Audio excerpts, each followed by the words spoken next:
Next question, Sheikh, what about when we talk about Aqidah, the belief in Allah? Now, many a times we can study the existence of our Creator, but our Iman doesn't increase. Why is that the case? And how should we approach this concept of Aqidah, the belief in Allah, so that we can become better Muslims? Now, the belief in Allah subhanahu wa ta'ala, as it's mentioned in the Quran and the Sunnah of the Prophet ﷺ, is not just about the existence of Allah subhanahu wa ta'ala. This is given in the hearts of all human beings. But to witness the rububiyyah of Allah subhanahu wa ta'ala, that He is the Lord, and He's the only one worthy of worship, and then to believe in Allah subhanahu wa ta'ala with His names and attributes.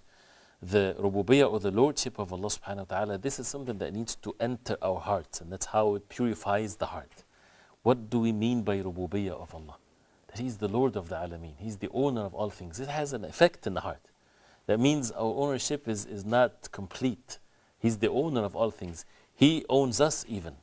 That means I don't have the freedom to do whatever I want. It's all by the permission of Allah.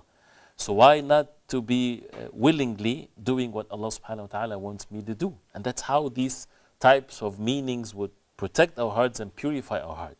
And He is the one that life and death is in His hands, and He's the provider. All of these from the meanings of Allah subhanahu wa ta'ala being the Rabb of the Alameen.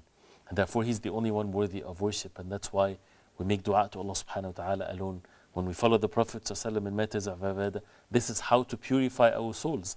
The salawat, the dua, the charity, all of these deeds only for the sake of Allah. If a person is showing off or associating partners with Allah, he's corrupting his soul, he's corrupting his heart. And then getting to know the names and attributes of Allah.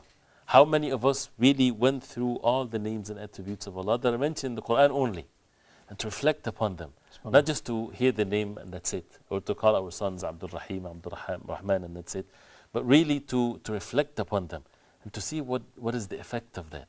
How beautiful that is, because it's beautiful names and attributes of Allah subhanahu wa ta'ala.